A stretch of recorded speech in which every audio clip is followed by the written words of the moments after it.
Assalamualaikum teman-teman, kembali lagi dengan saya Fadal Putri. Di video kali ini saya akan membahas mengenai cara memulai bisnis online berbasis web. Yang kedua yaitu cara untuk melakukan riset dan juga memahami apa yang dinamakan dengan search engine optimization.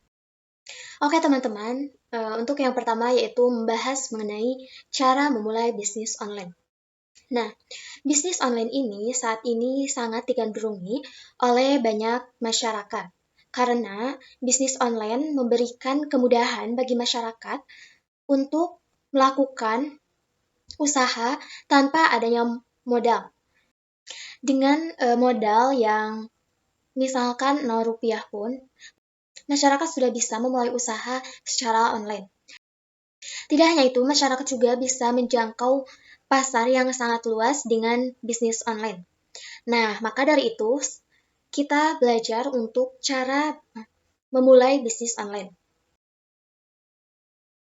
Untuk memulai bisnis online atau melakukan usaha, tentunya yang pertama yang harus kita lakukan yaitu menentukan ide.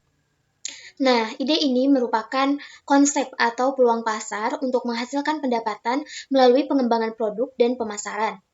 Dapat diartikan pula bahwa ide itu sebagai fondasi bagi bisnis yang akan kita jalankan. Nah, maka dari itu, sebelum memulai bisnis online, tentunya kita harus menentukan ide terlebih dahulu. Misalnya seperti menentukan produk apa yang akan kita jual kepada masyarakat. Nah, ide ini harus ditentukan secara matang-matang agar bisnis kita bisa berkembang. Kemudian, setelah menentukan ide, langkah yang kedua yaitu melakukan riset. Nah, riset ini dilakukan untuk mengetahui siapa target, market, atau pasar yang akan digunakan sebagai pemasaran produk yang akan kita jual. Kemudian yang kedua itu siapa saingan dari bisnis yang akan kita lakukan. Dan yang ketiga yaitu berapa banyak orang yang mencari produk yang kita jual. Untuk melakukan riset, yang pertama yaitu riset siapa target market Anda. Nah, di sini kita harus menentukan target pasar yang dituju untuk pemasaran produk yang akan kita jual. Misalkan di sini bisnis agen pulsa. Nah, untuk target pasarnya misalnya kalangan mahasiswa, pelajar, dan bagi setiap orang yang membutuhkan produk pulsa tersebut. Nah, setelah menentukan target pasar, di sini kita harus mengetahui siapa saingan dari bisnis yang akan kita jalankan. Nah, untuk mengetahui siapa saingan dari bisnis yang akan kita jalankan, di sini kita bisa membuka browser, lalu ketikkan produk yang akan kita jual. Nah, kemudian di sini akan muncul banyak situs web. Situs-situs web ini merupakan pesaing bisnis yang kita jalankan. Nah, di sini kita harus berada minimal posisi pada 5 teratas. Nah, kemudian di bagian atas di sini terdapat jumlah pesaing bisnis. Di sini dari bisnis agen pulsa, jumlah pesaingnya yaitu 102 juta. Nah, setelah kita mengetahui dari siapa yang menjadi saingan bisnis kita, selanjutnya kita melakukan riset dari berapa banyak yang mencarinya. Nah, untuk meriset berapa banyak orang yang mencari produk kita, bisa melalui Google Trends, kemudian Keyword Tool, dan juga neilpatel.com. Nah, riset melalui Google Trends dan juga Keyword Tool sudah saya jelaskan pada video sebelumnya. Sekarang saya akan membahas yang neilpatel.com. Oke, kita buka webnya. neilpatel.com. Nah, yang ini. Kemudian di sini akan muncul tampilan seperti ini. Nah, web dari neilpatel.com Uber Suggest ini berguna untuk mencari ide keyword baru. Di sini terdapat kolom yang digunakan untuk mencari keywordnya. Lalu kita di sini juga bisa memilih negara mana yang akan kita riset. Nah, misalkan Indonesia.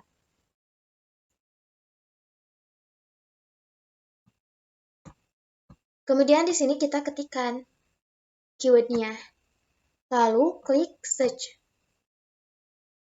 Selanjutnya akan muncul tampilan seperti ini.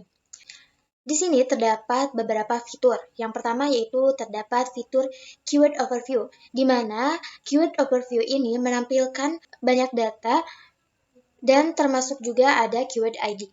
Nah, di sini yang pertama ada volume pencarian selama 1 bulan terakhir. Nah, volume pencarian dari agen pulsa ini yaitu 9.900. Lalu yang kedua ada SEO difficulty. Ini merupakan perkiraan kompetisi pada organik, di mana semakin tinggi nilai SEO difficulty, maka keyword akan semakin kompetitif. Lalu ada paid difficulty. Paid difficulty ini perkiraan kompetisi pada paid search. Ini juga sama seperti SEO difficulty, jika semakin tinggi dari paid difficulty, maka keyword akan semakin kompetitif. Dan yang terakhir ada cost per click atau CPC. Ini merupakan rata-rata biaya yang harus dibayar oleh pengiklan kepada pengguna platform ketika terdapat pengguna internet yang mengklik konten iklan tersebut. Selanjutnya ada search volume. Ini terdapat grafik dari volume pencarian selama 12 bulan terakhir. Selanjutnya ada keyword ID. Kita klik yang view all keyword ID. Nah, pada keyword ID ini kita bisa melihat perbandingan setiap keywordnya, mulai dari volumenya, CPC-nya, paid difficulty, kemudian SEO difficulty-nya. Nah, untuk yang pertama yaitu agen pulsa. Volume pencariannya yaitu 9.900, kemudian CPC-nya 5.568,17 rupiah. Lalu paid difficulty-nya 78 dan SEO difficulty-nya 55. Yang kedua yaitu agen pulsa termurah dengan volume 5.400, CPC-nya 3.058,58 rupiah, paid difficulty-nya 95, SEO difficulty-nya 58. Dan yang ketiga yaitu agen pulsa murah, lalu agen pulsa terdekat, dan sebagainya. Oke, kita kembali ke halaman sebelumnya. Selanjutnya kita scroll ke bawah. Di sini terdapat konten ID.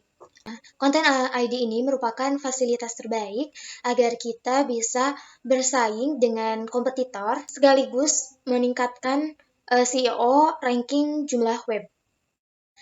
Pada fitur ini menyajikan judul blog dan juga postingan sosial media terkait dengan suatu keyword yang pengguna lihat. Lalu di sini juga ada jumlah backlinks, kemudian di sini jumlah pengguna yang meng-share dari setiap situs web ke sosial media. Setelah selesai melakukan riset, selanjutnya yaitu mengumpulkan konten. Konten ini dapat berupa artikel, foto, video, ataupun audio yang isinya berhubungan dengan bisnis yang akan kita jalankan. Nah, tujuan dari dibuatnya konten ini yaitu untuk menarik calon pelanggan atau konsumen agar bisa membeli produk yang akan kita jual. Kemudian, setelah mengumpulkan konten, langkah selanjutnya yaitu menentukan produk. Di sini kita tentukan produk yang akan kita jual, apakah produk sendiri atau produk orang lain atau affiliate. Setelah menentukan produk, selanjutnya yaitu membuat situs dan membeli nama domain. Lalu, membeli hosting, kemudian mengonlinekan situs yang telah tadi kita buat. Langkah terakhir yaitu mempromosikan situs. Oke teman-teman, pembahasan dari cara memulai bisnis online berbasis web telah selesai. Selanjutnya saya akan membahas mengenai Search Engine Optimization. Search Engine Optimization atau yang biasa disebut dengan SEO merupakan proses untuk mempengaruhi tingkat keterlihatan situs website atau halaman website pada suatu mesin pencarian. Tujuan utama dari SEO ini yaitu untuk menempatkan situs web kita pada posisi teratas dengan menggunakan kata kunci yang sudah ditargetkan supaya website yang kita miliki mempunyai peluang yang lebih besar untuk mendapatkan pengunjung lebih banyak. Dalam search engine ini terdapat dua menu utama. Yang pertama yaitu SEO on page dan juga SEO off page. SEO on page adalah proses SEO yang dilakukan di bagian dalam atau internal situs web, di mana SEO on page ini proses pengoptimalannya dilakukan pada optimasi situs saja dengan tanpa melibatkan pihak luar. Nah, yang pertama yaitu title tag, judul tagar yang ada pada sebuah postingan yang dibaca oleh search engine.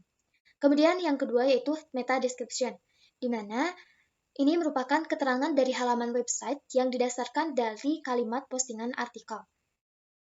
Ketiga itu URL, merupakan rangkaian karakter pada format standar tertentu guna menunjukkan alamat sumber seperti data, dokumen, gambar, dan lainnya. Lalu ada heading, yaitu sekumpulan kata yang merupakan judul atau subjudul dalam sebuah dokumen berbentuk format HTML. Lalu yang terakhir yaitu link to site authority. Postingan yang di dalamnya memuat link-link yang menuju situs-situs terpercaya seperti YouTube, Twitter, Facebook, dan yang lainnya. Menu utama yang kedua yaitu SEO off page. Nah, SEO off page ini merupakan proses SEO yang dilakukan dari eksternal atau bagian luar situs website. Contohnya yaitu dengan menggunakan backlink. Backlink ini adalah link dari halaman situs yang berada di dalam halaman situs orang lain yang memiliki page rank tertinggi. Google sangat menyukai backlink yang berkualitas dari situs-situs terpercaya.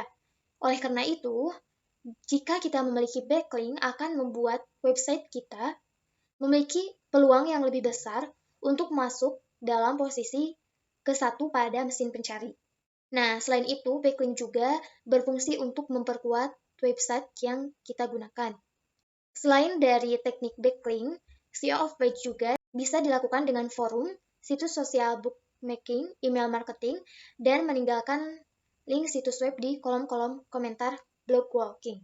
Nah, maka dapat kita simpulkan perbedaan dari SEO on page dan juga SEO off page, di mana SEO on page merupakan salah satu praktik SEO yang berkutat di dalam halaman website dan bertanggung jawab atas pembuatan dan pengoptimalan konten di sebuah halaman website agar dapat muncul di peringkat teratas mesin pencari, dengan mengutamakan relevansi konten dengan keyword yang telah kita pilih.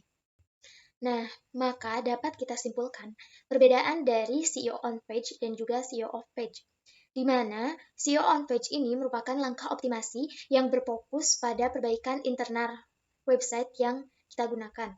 Jadi dari dalam, sedangkan off page atau SEO off page merupakan langkah optimasi yang berfokus pada perbaikan eksternal dari website yang kita gunakan.